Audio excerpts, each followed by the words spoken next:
guys? Austin here from Airsoft Station, and today we are reviewing the Cybergun FAMAS. This gun has range and accuracy built into it in its core. The first thing to note is that this is a bullpup rifle, and what that means is your magazine is located behind your trigger and your grip. So let's compare this to, say, an M4 or an AK.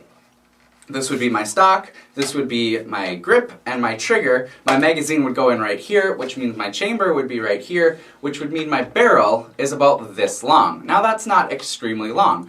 Doesn't allow for a lot of range and accuracy. It's still perfectly fine. There's plenty of shorter length M4s and AKs which work great on the field. However, if you want that long range DMR experience, you simply want a longer barrel. In a bullpup rifle, you can keep the maneuverability, the lightweight of a shorter gun.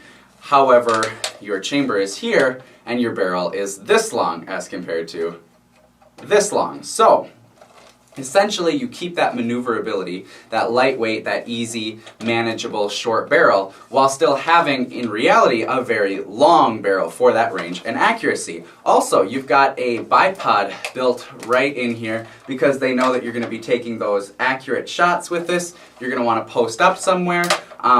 It's sort of a mid-length range gun. You're not going to be using this for close quarter, although I suppose you could with that shorter barrel. And it's certainly not a sniper by any means. However, you are going to be getting some longer shots. You're probably going to be outranging a lot of your opponents on the field. Let's go take this over to the chrono range and you can see how it performs.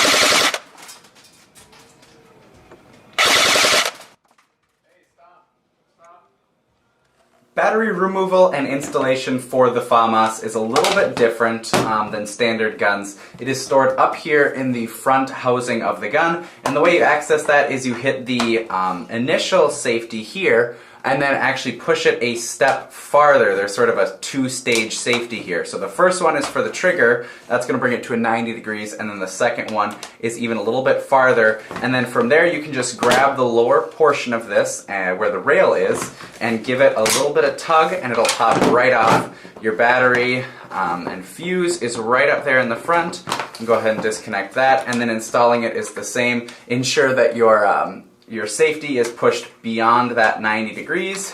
Tuck the wires out of the way, slide everything back together like so, and then it will automatically click your safety back into the 90-degree position where you can then engage the safety again.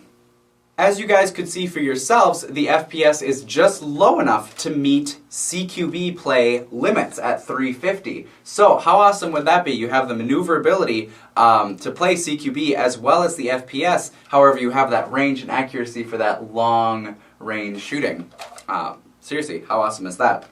One other thing I wanted to note, I showed you how to change the battery. The selector switch is in a slightly different area. Rather than being on the side of the receiver, it's back here at the stock. You have a secondary safety back here. So on top of the trigger safety here, you have a secondary switch for just no fire. Then you have semi and full auto. Full auto isn't ridiculously, it was around 600 RPM or 10 rounds a second, which is perfectly fine, especially if you are using this for more of a long range experience.